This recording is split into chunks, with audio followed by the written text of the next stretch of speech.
오늘 시편의 표제는 솔로몬의 시라고 되어 있고 20절에는 이새의 아들 다윗의 기도가 끝나니라 이렇게 되어 있습니다. 표제만 보면 솔로몬이 지은 것이 확실하게 보이고 또 20절을 보면 오늘 나오는 시편이 다윗의 기도로 이렇게 나와 있습니다. 아마 여러 가지 생각을 해볼 수 있겠습니다만은 솔로몬의 시다라고 이렇게 되어 있지만은 사실상 히브리어로 르솔로모이라면 솔로몬을 위하여도 되고 또 솔로몬을 대신하여 이런 전치사가 되겠습니다. 그래서 라틴어로는 그 프로라는 그런 전치사가 있는데요. 뭐뭐를 대신하여 뭐뭐를 위하여 뭐 그렇게 본다면 솔로몬을 위한 시 이렇게 본다면 다윗이 솔로몬을 위해서 쓴 시가 아닌가 그렇게 이제 볼 수도 있겠죠. 그리고 특별히 다윗의 기도가 끝나니라 이렇게 말하니까 이것은 그저 다윗이 한 편의 시를 끝냈다기보다도 수건과 비파와 그리고 또 여호와를 향한 찬미가 항상 그 중심에 떠나지 않았던 그 다윗의 일생의 어떤 그런 시편. 그래서 유언의 그러한 시편이 아니겠느냐. 그것을 유언으로 본다면 다윗의 마지막 그런 시편으로 본다면 아마 다윗이 그런 죽음의 침상에서 여호와 하나님을 노래한 것을 솔로몬이 그것을 잘 기억했다가 기록한 것이 아니겠느냐. 뭐 이렇게 보는 경우가 있습니다. 역시 시편의 역사적 배경은 중요하긴 하지만은 그것을 너무 우리가 유추해서 내용을 확정할 필요는 없습니다. 시는 시 자체로 시기 때문에 오히려 그런 것을 열어둘 때 시에 시감이라고나 할까요? 그런 시감이 사는 거지 너무 그러한 시적 정서를 너무 또 역사에 매는 것도 온전치 않거든요. 시인이 실었을 때 항상 내 형편과 처지를 그대로 반영하는 시로 읽어주기를 바랄 것인가? 그렇지 않다고 저는 여깁니다. 우리가 글을 쓸 때 꼭 그런 것은 아니거든요. 내가 물론 조금 침잠할 때 글을 썼다고 해서 꼭 그것을 침잠한 사람이 읽어주리라 그렇게 볼 필요는 없거든요. 그런 측면에서 우리가 오늘 시편을 바라보면 되겠습니다. 이제 오늘 시편으로 또 크게는 시편이 한 권이 이래 이제 끝이 나고 지금까지 대체로 다윗의 시편으로 이렇게 우리가 1편부터 계속 많은 시편들을 살펴봤고 다윗 시편의 어떤 그러한 질서들 어떤 우리의 어떠함을 드러내고 다윗의 어떠함을 드러내고 그리고 하나님의 어떠함을 드러내고 그리고 하나님께 간구하고 그리고 중요한 것은 이미 그것이 된 줄 알고 감사하는 이것은 뭐 우리가 시편을 뭐 문학적으로 구조적으로 파악해서 그런 많은 학자들 같이 그렇게 의도적으로 파악하지 않아도 시편을 매주 금요일날 한 편씩 보면서 우리가 당연히 그냥 마땅히 느낀 것이 바로 그런 부분이었죠. 시편 기자는 자기를 먼저 토설하는 하나님 앞에 나의 어떠함을 그것을 단지 역사적으로 객관적으로 드러내는 것이 아니라 아주 간절하게 주관적으로 어떻게 보면 시편은 기록된 그런 말씀이로되 정말 가장 자기 속의 이야기를 하나님께 하고 있는 그래서 간혹은 내가 의인이라고도 부르기도 하고 의인이 아니지만은 의인이라고 하는 이런 사용내는 바로 정말 하나님 앞에 산에서 부르짖을 때 속으로 부르짖을 때 그러한 시에 독특한 맛이 있다. 그래서 어디에서도 우리가 볼 수 없는 심지어 잠언에서도 볼 수 없는 잠언도 우리가 시가 쓰지만은 잠언에서도 볼 수 없는 그러한 내적 정서 칼빈이 영혼의 해부라고 했듯이 바로 그러한 영혼의 해부 정말 우리 안에 있는 영혼의 그러한 아주 경사위사 정말 영혼의 그 올로리 짜이전 그런 청과 같은 그 영혼의 구조가 이 시편에 들어있다. 칼빈은 그렇게 본 것인데요. 그런 면에서 이 시편이 바로 하나님에 대하여 나를 토로하는 그러한 간절함 그리고 또 그러한 어떤 나의 그 속 사정을 드러내는 가운데 나의 하나님 어떤 객관적인 하나님도 되지만은 역사의 하나님도 되지만은 그런 것도 분명히 많이 노래돼요. 그리고 또 그 하나님은 미래에 오실 하나님으로도 예언적으로도 선지자적, 그 시편의 선지자적 그런 관점이 있단 말이죠. 그런 것도 분명히 노래되지만 그 가운데서도 가장 나의 하나님, 나의 하나님, 그 하나님이 나에게 어떠한 하나님인지 그 하나님의 어떠하심을 고백하는, 물론 민족 시도 있지만은 주관적 애통과 민족적 애통의 그런 시들이 연이은 있었지만은 기본적으로 바로 나의 하나님이 누구신가, 그것을 둘째로 노래한다는 것을 우리가 보았고, 셋째로 이제 뭐예요? 마땅하게 강구가 들어있다는 거죠. 사실 하나님과 우리 안에 강구, 그래서 소리내고 외치고 부르짖고, 우리가 그렇게 나눈 적이 있죠. 기도의 기본은 부르짖는 거다. 그 소리로 부르짖듯이 뭐 어쨌든 뭐냐면 부르짖는 거다 이 말이죠. 그냥 막 속에서 나오는 어떤 부르짖음이지 그저 우리가 흥정하듯이 물건 샀대 뭐 흥정하듯이 이런 것이 기도가 아니다. 부르짖는다. 그래서 강구, 하나님 앞에 강구하는, 그래서 부르짖고 또 아주 하나님 앞에 그런 모습들. 그리고 이제 한 가지 우리가 조금 간과하기 쉽지만은 우리가 시편을 계속 보면서 계속 자주 질서가 나타나는 게 바로 네 번째로 본다면 이미 된 줄 알고 감사한다는 영역이죠. 감사한다는 영역. 그러니까 부르짖음과 감사가 동시에 나타난다는 거죠. 부르짖으면 그냥 부르짖음의 끝이 나든지 아니면 여하한 경우에 내가 감사하리이다. 그런 투가 아니라 이미 된 줄 알고 감사하는. 그래서 특별히 그런 모습들이 서원이라는 개념으로 많이 나타난다. 서원은 뭐냐? 조건적 감사가 아니라 우리가 그렇게 생각했습니다. 서원은 이미 된 줄 알고 드리는 지금의 감사다. 미래의 것이 지금 된 줄 알고 지금 감사하는, 그게 서원의 정신이지, 서원은 하나님이 해주시면 어떻게 하겠다, 그것은 아니죠. 그것은 하나님이 시험하는 거죠.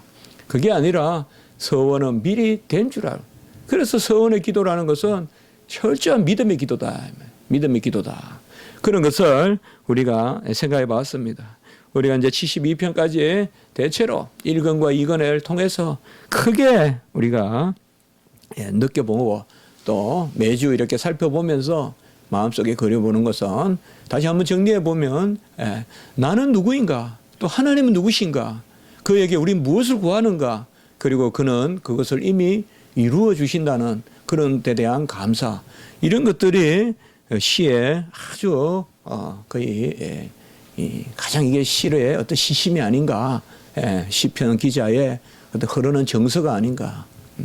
이 외에 우리가 뭐 많은 것이 있을 것 같아도 사실 우리가 하나님 앞에 시를 쓴다면 오히려 이런 마음으로 우리가 시를 쓰지 않을까 한번 이제 생각해 보는 것입니다. 오늘은 특별히 솔로몬의 시다라고 해서 어떻게 보면 다윗으로부터 솔로몬으로 넘어가는, 오늘 시편은 우리에게 다윗의 아들 솔로몬, 또 솔로몬의 아들 또 누구 계속 아들, 또 우리는 그리스도까지 그 계대가 내려오고 또 우리는 그리스도와 함께한 자녀, 그렇게 본다면 오늘 이 시편의 이치가 우리에게 주는 그러한 교훈도 있습니다. 바로 이러한 시는 오늘날 자녀된 우리의 시라고도 볼 수 있겠다. 그러니까 다윗의 아들의 솔로몬의 시지만 오늘 보면 계속 바로 왕에게, 그리고 왕의 아들에게 이런 개념으로 나타나거든요. 왕에게 판단력을 주소서, 왕의 아들에게 공의를 주소서. 그래서 왕과 왕의 아들, 그러니까 멜렉과 벤멜렉, 왕과 바로 왕의 아들, 이 개념으로 계속 나타나는 것은 바로 오늘날 우리가 바로 왕 같은 제사장으로 우리를 삼아 주셨는데 우리가 이 시편의 바로 주인공이 또 될 수도 있지 않을까, 이런 생각을 한번 해봅니다. 전체적으로 오늘 시편에 가장 중요한 게 있다면 바로 재판한다는 개념입니다. 그래서 다윗이, 우리는 이제 다윗이 마지막 솔로몬에게 그렇게 유언과 같은 시편을 남겼다고 봤을 때 바로 다윗의 뜻이다. 저는 개인적으로 다윗과 솔로몬의 차이가 어디 있느냐, 한번 그런 생각을 해본 적이 있습니다. 누군가에게 다윗이 훌륭하냐 솔로몬이 훌륭하냐, 이렇게 물었을 때 여러 대답을 하겠죠. 이게 우문이지만 어리석은 질문이지만 다윗이 그래도 정복 그런 왕국을 했고 또 초창기에 얼마나 불모지에 그 위험한 지경에서 그런 나라를 통일 왕국을 이루었느냐 그런 면에서 다윗이 뛰어나다. 혹은 이제 또 솔로몬을 이야기할 때는 그래도 공성도 중요하지만 수성이 더 중요하지 않느냐 어떻게 그 나라를 지켰느냐 그래서 솔로몬 이야기도 이제 옳다고 합니다. 물론 우리가 솔로몬의 이제 후대의 삶이 여러 그런 왕비를 거느리고 또 이방의 여인을 아래로 두고 또 벌써 우상이 들어오는 어떤 이런 것들에 대해서 그렇게 우리가 또 솔로몬은 좀 못하다 그렇게 생각을 하죠. 그러나 제가 봤을 때 제가 그냥 한번 생각을 해본 적이 있어요. 가장 결정적인 차이는 뭐냐? 어쨌든 다윗은 솔로몬을 키웠어요. 그러나 솔로몬은 르호보암, 여로보암 후대가 없어요. 후대가. 자식 교육이 망한 거예요. 자식 교육을 그래도 그나마 다윗이 잘 시켰다. 제가 언젠가 그렇게 한번 설교를 한 적이 있어요. 다윗의 뛰어난 점은 다윗은 솔로몬을 키웠고 솔로몬은 자녀 교육을 망쳤다.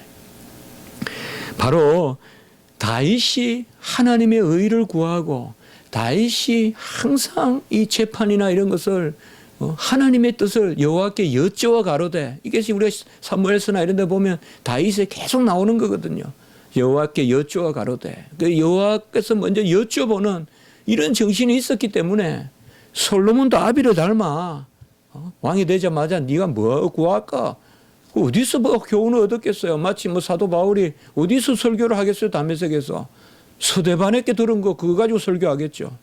그래서 사실 사울이 이제 바울이 되는 사울이 다메섹에 들어가자마자 바로 비닐이 벗기자마자 복음을 전했거든요. 그 무슨 복음을 전했겠어요? 우리는 그가 스데반에서 들었겠다고 생각할 수 있죠. 스데반에서 들은 것은 그 스데반은 그저 죽지 않았어요. 사실 스데반의 설교가 바울의 설교가 되는 거예요. 이제 돌을 맞아 죽었지만은 스데반은 그냥 죽은 게 아니에요. 저는 그래서 다메섹에서 바울은 아직 사울일 때지만은 그 바울은 분명히 스데반의 설교를 저는 전했을 거라고 생각해요. 스데반이 죽으면서 외치는 그 설교를 전했을 것이다. 그러면 솔로몬도 마찬가지다. 부모가 뭘 중요하게 여기실까? 참 자녀 앞에 자녀 교육에 참 부모는 참 부끄럽습니다만은 그러나 솔로몬은 아비를 보고 배웠을 것이다. 그래서 저는 솔로몬이 지혜를 구했다기보다 다윗이 저는 지혜를 더 구했다고 생각이 자꾸 드는 거예요. 다윗이 그래 살았으니까 평생 아들은 그걸 배워가지고 막 지혜 주십시오. 그렇게 하나님께 사실 지혜보다도 더 엄밀히 말하면 재판하는 판단력을 달라 했거든요. 주의 마음을 달라 했거든요. 지혜는 하나님이 이제 말씀하신 거고 사실상 재판하는 그러한 주의 마음을 달라 그랬거든요. 바로 여기에서 오늘 보면 마치 다윗이 솔로몬에게 말한 이것이 이 72장이 솔로몬이 기본에서 1000번의 그런 번제를 드리고 구하게 된 그런 배경을 말해주지 않는가. 뭐 어느 주석에도 그런 말은 없습니다만은 저는 개인적으로 그렇게 생각을 해보는 겁니다. 그래서 이러한 유언과 같은 이러한 다윗의 말에 음성이 들려서 솔로몬이 뭘 구하겠냐. 금을 달라, 무슨 군사를 달라, 무슨 뭐 영토를 넓혀달라. 그런 것들은 어떻게 보면 다 부차적이라는 거죠. 진짜 우리가 뭘 구해야 되겠어요, 여러분들? 뭘 구해야 되겠어요? 뭘 달라, 그거보다도 가장 중요한 건 우리는 뭐예요? 요한복음 14장 13절에 무엇이든 아들의 이름으로 구하면 아들이 친히 행하리니 이것이 최고의 권세잖아요. 아들의 이름으로 구하면 하나님이 하시면 되잖아요. 뭘 달라고 하는 건 어리석은 거죠. 하나님으로 움직이는 마음을 달라고 하는 게 최고의 기도 아니겠어요? 주여 제가 기도할 때 응답하소서 그 약속을 주시옵소서. 이게 얼마나 지혜로운 거예요 사실상. 그렇잖아요. 그 하나님의 지혜를 주시면 사실상 뭐가 하나님의 지혜가 있으면 나라를 못 얻겠어요. 하나님의 지혜가 있으면 재물을 못 얻겠어요. 하나님의 지혜가 있으면 심지어 인간이 할 수 없는 사시사철에 운행을 주장하지 못하겠어요. 하나님 뭐 달라고 보다 하나님 뜻을 구하면 하나님이 비가 필요하면 비 내려주실 거고 하나님이 그렇게 하지 않겠냐 이 말이죠. 그래서 오늘 시편에서 우리가 어떤 내용적인 그런 의미도 좋지만 우리가 전체적으로 이러한 것을 한번 생각해 봐야 되겠다. 특별히 1절과 1절에서 약 우리가 4절 정도까지 특별히 3절까지 보면 계속해서 첫 1절에 보면 하나님이여 이렇게 부르고 주의 판단력을 주라는 말은 시편에서 당신의 그런 겁니다. 당신의 판단력을 왕에게 주시고 당신의 공의를 왕의 아들에게 주소서. 그러니까 이게 시적인 이렇게 병행같이 이렇게 쓰는 거예요. 그러니까 당신의 판단을 왕에게 주시고 당신의 공의를 왕의 아들에게 주소서. 그러면 왕에게는 판단을 주고 왕의 아들에게는 무슨 공의를 주고 그게 아니에요. 이렇게 잠언이나 시편에서 이런 구절을 나올 때는 같이 보면 돼요. 주의 판단력과 주의 공의를 왕과 왕의 아들에게 주소서 이 말이에요. 같이 읽으면 돼요. 그래서 왕과 왕의 아들에게 주의 판단력과 주의 공의를 주소서. 여기 판단력이라는 말은 미시파트라고 해요. 미시파트. 이게 바로 뭔가 하면 재판이라는 뜻이에요. 그러니까 재판할 때 시시비비를 가리는 분별하는 그것을 판단력이라고 하는 거예요. 그래서 제가 아까 말씀드린 전체적으로 재판 용어가 지금 쓰이고 있는 거예요, 여기서. 그래서 주의 재판을 하는 그 어떤 판결, 하나님의 당신의 판결 혹은 법 혹은 당신의 판단을 왕에게 주시고 그리고 당신의 공의는 전에도 나왔지만 지난 주간에 나왔습니까? 체닥, 바로 의로우심, 정의 이것을 왕의 아들에게 주소서라고 이렇게 나와 있습니다. 한마디로 이것을 묶어서 생각해 보면 재판의 판단력을 주시고 그것을 왕의 공의로 삼으소서. 달리 말하면 하나님의 의로우심으로 재판하게 하소서. 누가? 왕과 왕의 아들이.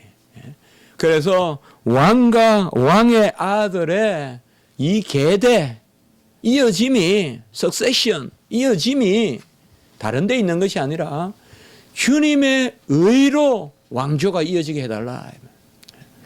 주님의 의로 왕조가 이어지게 해달라. 같이 합시다. 우리와 우리 후손의 가정이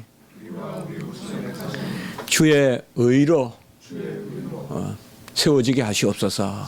그러니까 주의 의로 우리 가정과 우리 후손의 가정이 세워지게 하시옵소서.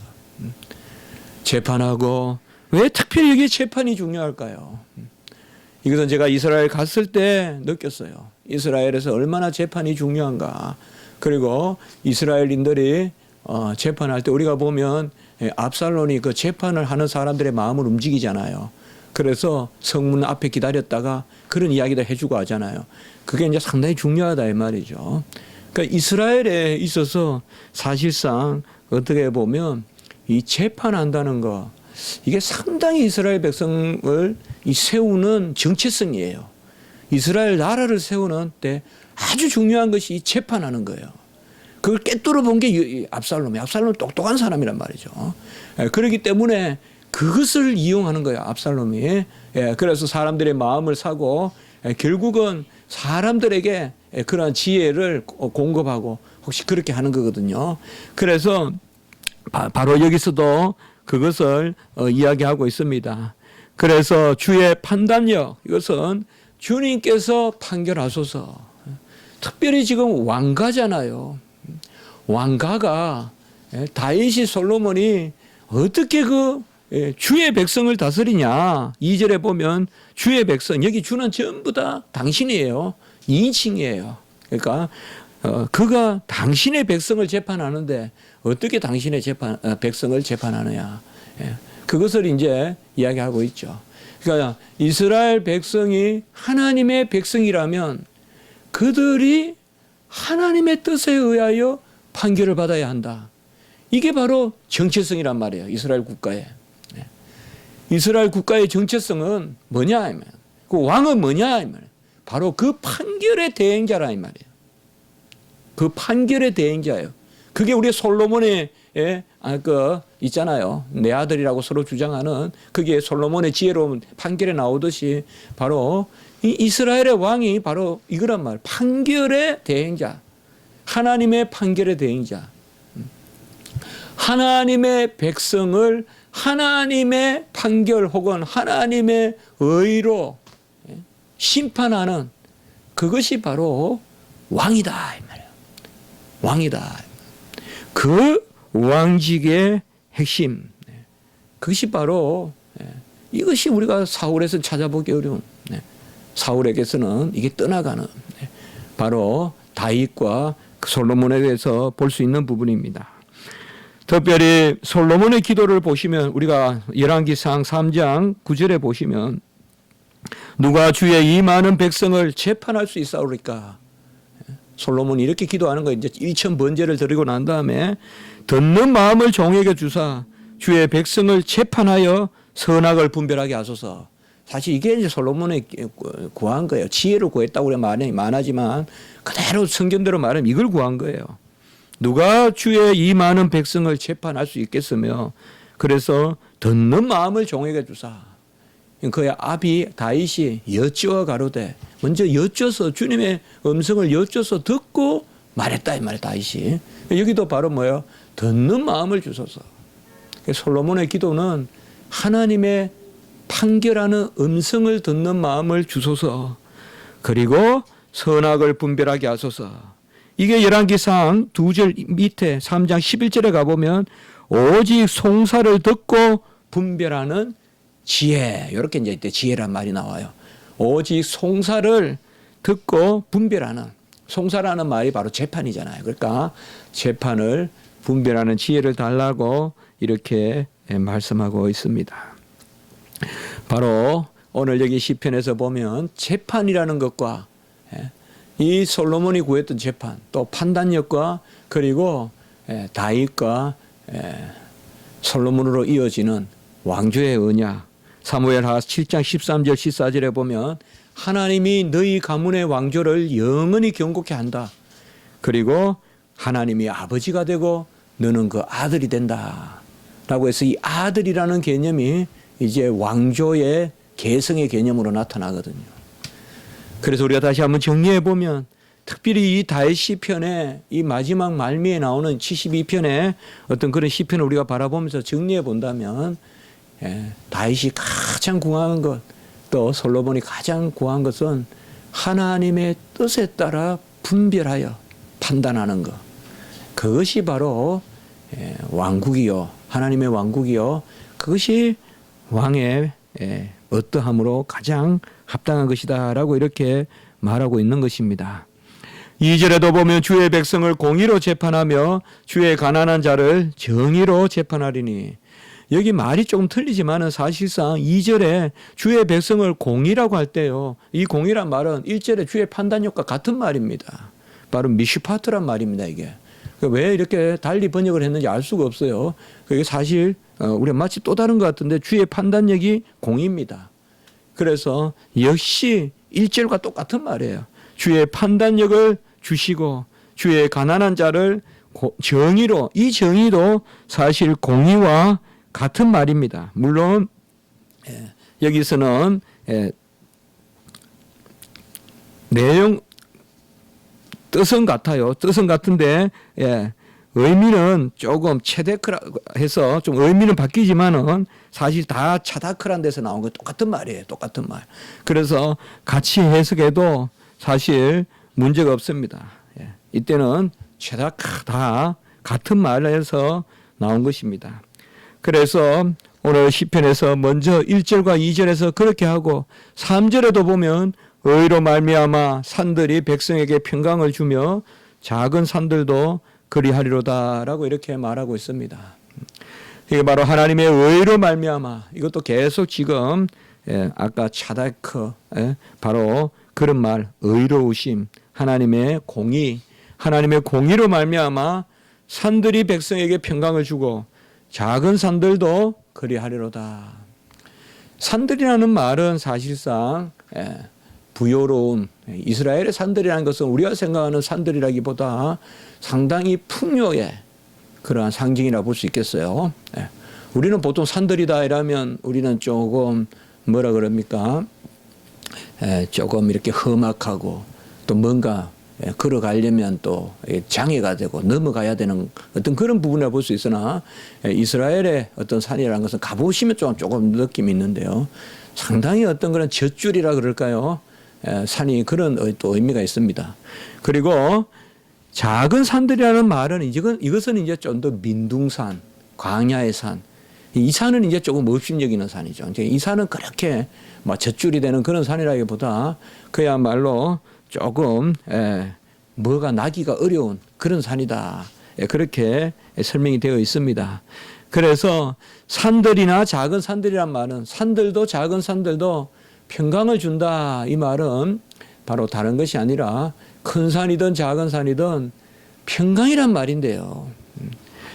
이 평강을 우리가 어떻게 지금 해석을 해야 될까요? 이 평강을 의로 말미암아 평강을 준다. 그러니까 제가 평소에 평강이라고 생각해요. 샬롬이라고 할 때 꼭 우리가 그렇게 나누었잖아요. 제자리에 있는 것. 그게 샬롬이라 했잖아요. 사람은 사람 자리에, 하나님은 하나님의 자리에. 이게 샬롬이다. 이게 깨지면 죄다. 근데 제자리에 있는 것이 그 다음에 뭡니까? 저는 항상 그 생각하거든요. 제자리에 있으면 열매가 맺어요. 제자리에 있으면 열매가 맺어요. 우리 봄날의 모든 꽃은, 여름날의 모든 열매는, 가을날의 모든 실과는 다 제자리에 있다는 것을 우리에게 보여주는 거예요. 제자리에 있으면 별일 안 해도 열매 맺어요. 뭘 합니까? 사실 우리 농부가 벼를 심어보고 농부가 고추를 심어보면 뭘 하는 게 있습니까? 인간이. 제자리에 있으면 때가 되면 고추가 열려요. 물감으로 그리기도 힘들 만큼 열려요. 점점이 찍기도 힘들 만큼 풍성하게 열려요. 제가 어릴 때 감나무를 그려본 적이 있어요. 그림을 정말 못 그렸거든요. 입선 한 번 한 적이 있어요. 기찻길 걸어가지고. 근데 기찻길은 자신이 있어요. 가장 쉬운 게 기찻길이에요. 사다리 그려서 쭉 그리면 되니까 그냥. 근데 그때 입선이 됐어요. 깜짝 놀랐어요. 집에서도. 너 그림 못 끝내 입선은. 출전자가 몇 명 없었어요. 출전자가 몇 명 없어가 입선 한번 되냐. 뭐 가작이니 이런 것도 있었는데 한 번도 못 받아봤어요. 입선이 좋은지 가작이 좋은지 그건 모르겠는데. 근데 한 번은 이제 나는 왜 이렇게 그림을 못 그릴까? 그래. 사실화를 그려보자. 그래, 감나무를 다 찍어보는 거예요. 우리 상주에 감이 많잖아요. 여러분, 감 찍다가 발 떨어집니다. 다 찍어보세요. 얼마나 많은지. 찍어서 그리지도 못할 만큼 주세요, 하나님이. 그렇게 많이 주세요. 여러분, 고추나무 한 나무에 몇 개 안 열리는 것 같죠? 엄청 열려요. 엄청. 제가 정말 신학교 들어가기 전에 거기에 저 가평에서 1년 내내 일할 때 그 앞에 계시는 침례교 목사님, 그분도 60 한 50쯤 돼가지고, 그분이 이제 목사님 가정에서 태어나셨는데, 부모님이 큰 사업을 하셨대요. 그러다가 이제 부모님도 목사님 하셨는데, 서운을 했다는 거예요. 자녀가 목사 되게끔. 그래가지고 이분은 계속 망하기만 하는 거예요. 사모님도 되게 교양인이에요. 그런데 그 시골에 한 65대가 목회하러 오신 거예요. 경기도 그 가평 두밀리라는 산골에. 그래가지고 그 산골에 들어가다 보면 그분의 교회가 하나 있고, 그리고 그 더 올라가다 보면 이제 제가 있었던 그 기도원이 있는데, 그러니까 그 목사님이 옥수수를 2개 줬어요. 심으라고.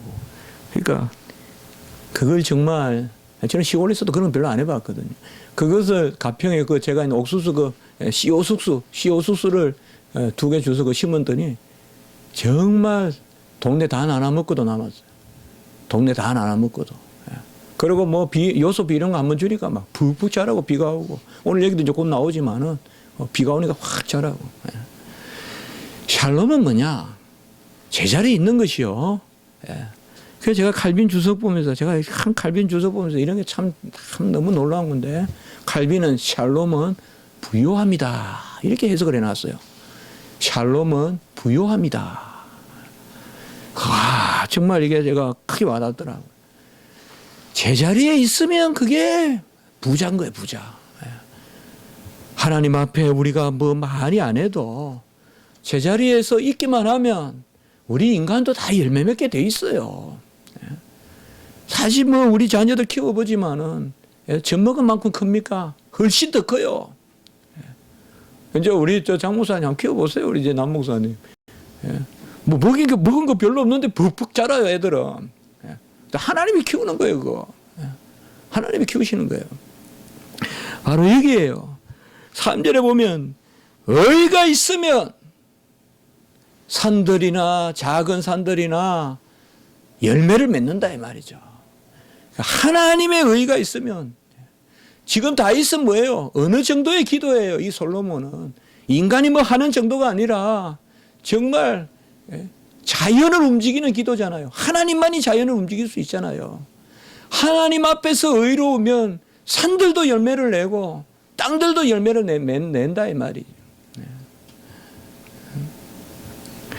사실상 신정국가 굳이 그렇게 말하지 않더라도 하나님이 모든 권위의 원천이라면 국가에 큰 재난이 있거나 이럴 때는 통치자는 자숙할 줄 알아야 돼요.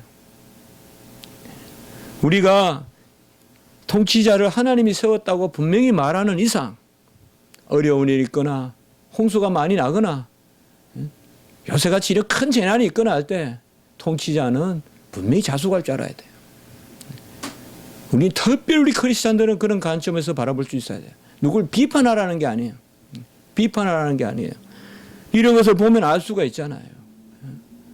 하나님이 우리 이 땅에 얼마나 풍년을 줬습니까? 풍년이니 흉년이니 하는 소리가 제가 중학교 고등학교 때까지만 해도 원래는 풍년이다 흉년이다 했지만 이제 대학교쯤 되니까 뭐 해마다 그냥 풍년은 그냥 당연한 거고 요새도 보면 해마다 풍년이잖아요, 우리나라에. 그러니까 이런 것들을 우리가 여상하게 생각하면 안 돼요. 하나님이 다 지켜주시는 어떤 그런 면모다 이 말이죠. 의로 말미암아 평강을 주며, 여기 평강이란 말은 평화롭다라는 뜻도 1차적으로 되지만은 좀 더 본질적으로 우리가 좀 더 나아가서 생각해 보면 바로 주님의 의로 말미암아.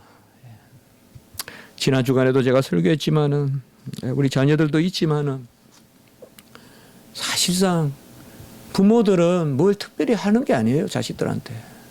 사실 저도 언어기 키우면서 많이 생각을 했어요. 정말 자식들 안 망치면 다행히 부모들이.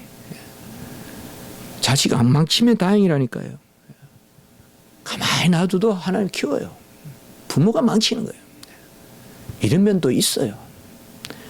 우리 사회에 아이들 다 착해요. 정말 보면.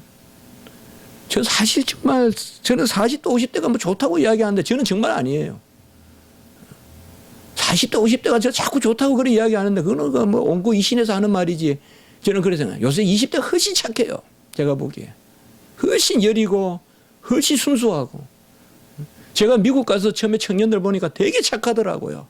그 착함이 요새 젊은이들에게 있어요, 보면. 뭔가 순수하고 막 때를 쓰거나 그런 건 덜해. 우리가 훨씬 강했어요, 우리 때가. 훨씬 강했어요. 모질고, 훨씬 지기 싫어하고 경쟁력만 있고. 요새 애들은 좀 덜해요. 뭐 좀 못해도 그냥 넘어가고 그런 게 있어요, 제가 보면. 정말 누가 키우냐 이 말, 누가 키우냐. 인간이 손을 대서 옥수수를 그렇게 자라게 할 수 있냐 이 말이죠. 인간이 손을 대서 얼마나 인간이 뭐 비료를 줘서 할 수 있냐 이 말. 하나님이 하신. 그걸 오늘 여기에서는 뭐냐 하면 의라고 이야기하고 있고, 잘 생각할 것은 인간을 재판하는 것뿐만 아니라 오늘 3절에서는 어디까지 넘어가느냐, 자연스럽게 온 천지를 다스리는, 아무리 형군이라도 비 오고 열매 맺는 건 못할 거 아니에요. 안 그러셨습니까? 그거 하려면 뭐예요? 하나님의 뜻에 합해야죠. 하나님의 뜻에 합해야 되는 거죠. 아니 재난이 나는 것은 이 나라도 있고 저 나라도 있으니까 무슨 대통령이 이런 걸 책임지냐고 그렇게 생각하지 말아야 말이에요. 우리 크리스찬들은 대통령도 하나님이 세웠다고 생각한단 말이에요. 그런 면에서 우리는 무조건 저항하는 게 아니라 합당한 그러한 순종을 이야기하는 게 우리 개혁주의란 말이에요. 그러면 이런 입장에서 우리 위정자들이나 이러한 일련의 일들을 통하여서 회개를 촉구할 수도 있다 이 말이에요. 우리는. 그런 면으로 우리가 바라볼 수 있는 그런 면에서 우리는 오히려 위정자들을 보호하고 위정자들을 올바른 길에서 멀리 떨어지지 않게끔 우리가 인도하고 하나님의 뜻이 없다. 라고 볼 수 없다. 그리고 60명 가까이 되는 그러한 우리 아이들이 교회 다니는 아이들이 또 일반 어른들은 아예 파악이 안 돼 있지만은 뭐 종교적으로 파악한다는 자체가 그렇지만은 저도 그 주일학교 하는 전도사님들이 많이 이야기하더라고요. 제가 들은 소식은 지금 상담하고 이런 사람들이 정말 힘들다는 이야기를 2번이나 들었어요. 그러니까 계속 찾아온다는 거예요. 계속 지금 뭐 어떻게 할 줄 모르니까. 그래서 상당히 교육자들의 손이 필요하다. 그런 이제 말씀을 들었습니다. 우리 주님께서는 특별히 오늘 말씀의 4절에 보면 가난한 백성의 억울함을 풀어주고 궁핍한 자의 자손을 구원하며 압박하는 자를 끄끄리로다. 사실 3절과 4절에서 보면 3절은 뭐예요? 바로 하나님의 뜻에 부합하는 어떤 그런 일반적인 그런 자연, 하나님의 뜻을 부합하니까 큰 산도 작은 산도 평강 가운데 열매를 내더라. 정말 그렇거든요, 여러분들. 그리고 4절에는 뭐냐? 바로 이 재판에 가장 중요한 것을, 이제 이것을 우리가 보면 고아와 가부의 억울함을 풀어주고 신원해주고, 신원이라면 원을 풀어주란 말 아니에요. 그게 옛날에 우리가 보면 복음서에 우리 주님이 말씀하시잖아요. 고아와 가부의 억울함을 풀어주라. 오늘도 우리나라에 이런 억울함이 있을 수 있어요, 여러분들. 이런 구체적으로 여러분 당해보면 절대 일반인들이 못 이겨요. 재판에서 국회의원 이런 사람들 다 포진하고 있기 때문에 못해요. 그런 게 있거든요. 여기서도 바로 그거예요. 4절에 보시면 가난한 백성의 억울함을 풀고, 이 억울함을 풀다는 말도 원어에 보면 제대로 재판하란 말이에요. 의로 재판하고 궁핍한 자의 자손을 구원하고 압박하는 자를 끄끄리로다. 그래서 크게 2가지 통치는 뭐냐?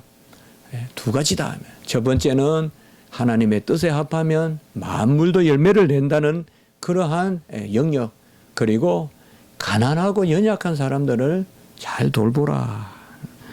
바로 세상 통치도 이런 부분이 있는 것입니다. 너무 잘 사는 사람들을 중심으로 나라를 이끌어가고 가난한 사람은 부스러기를 먹으라 하는 이런 개발도상국형 그러한 통치도 좋지만, 하나님의 통치 원칙은 아무리 잘 사는 것도 좋지만은 가난하고 억울한 사람을 업신여기지 말라는 거예요. 다 우리가 잘 살면 가난한 사람도 잘 살게 된다는 것은 인본주의적 사고예요. 하나님의 사고는 99명은 내가 먹일 테니까 한 사람 불쌍한 사람을 잘 살펴라. 그게 하나님의 방식이에요. 우리가 성경을 읽고 통치 방식을 이야기한다면 뭘 이야기하겠습니까? 저는 이런 부분이라고 바로 여겨봅니다. 오늘 6절에 보면 바로 뱀풀이에 내리는 비 같고 적시는 소낙비 같다. 이 말은 바로 여름에 보면 풀을 베죠. 그게 다시 소낙비가 내려서 풍성해지는 그런 것을 노래하고 있고, 7절에 보면 의인이 흥황하며 평강의 풍성함, 같이 합시다. 평강의 풍성함. 이거 우리 알아야 됩니다. 우리 이것을 위해서 기도합시다. 정말 기도합시다. 제 자신도 기도해야 되고, 평강이 주는 부요함, 풍성함. 막 뭐를 해서, 막 뭐는 많은 일을 해서 부자 되는 거 아닙니다.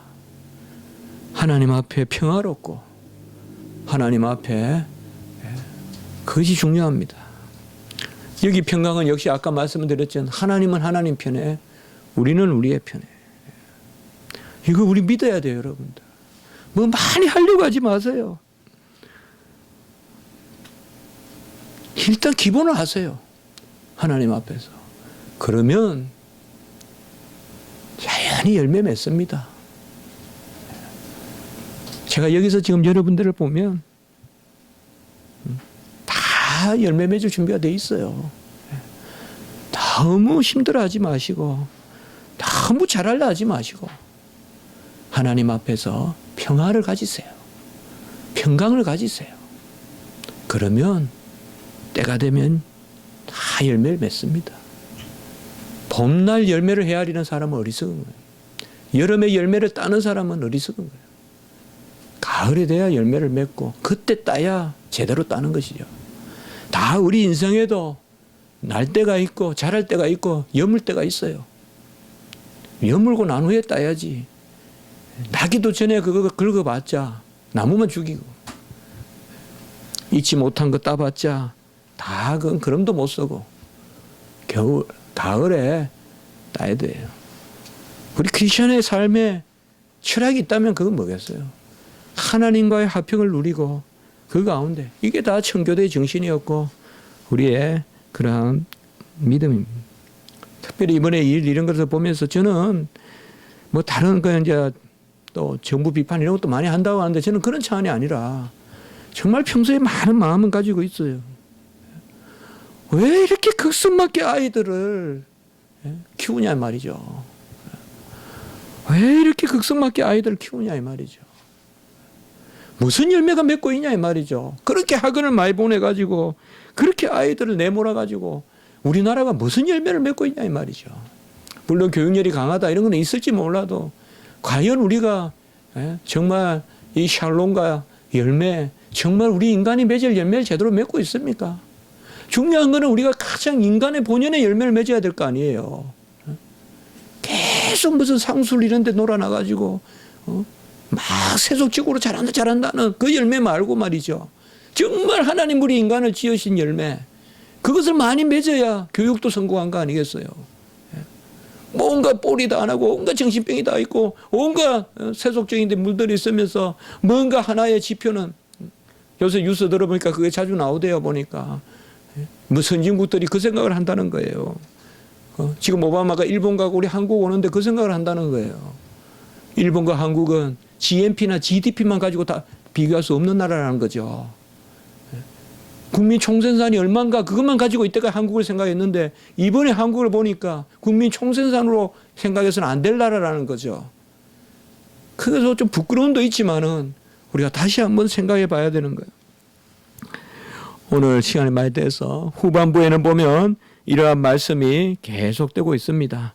그래서 8절로부터 16절까지 계속 그런 말씀, 궁핍한 자, 가난한 자, 그리고 모든 나라가 복종하고, 그리고 특별히 18절 같이 한번 해봅시다. 홀로 기이한 일들을 행하시는 여호와. 예, 그렇죠. 홀로 기이한 일들을 행하시는 여호와.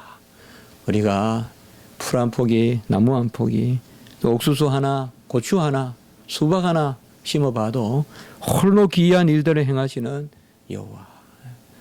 여러분 너무 잘하려 하지 마세요. 너무 잘하려 하지 마시고 지금 좀 감사하고 즐기세요. 네. 지금 좀 감사하게 사세요. 너무 언젠가 되면 나에게 기쁨이 있을 거라고 너무 목표 지향적으로 살지 마세요. 항상 기뻐하라 했잖아요.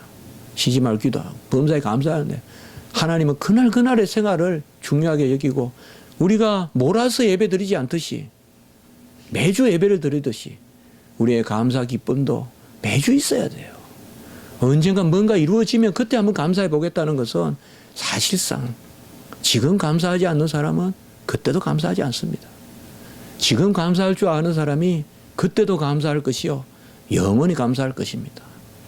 그러니까 특별히 생명이 귀하다. 살아있다는 게 귀하다. 호흡한다는 게 귀하다. 제가 오늘 밥을 먹으면서 점심때예요. 물을 숟가락으로 이렇게 한번 떠먹어봤어요. 물이 귀하다 생각하면서요. 이상하게 그런 생각이 들더라고요. 이 물이 귀하다.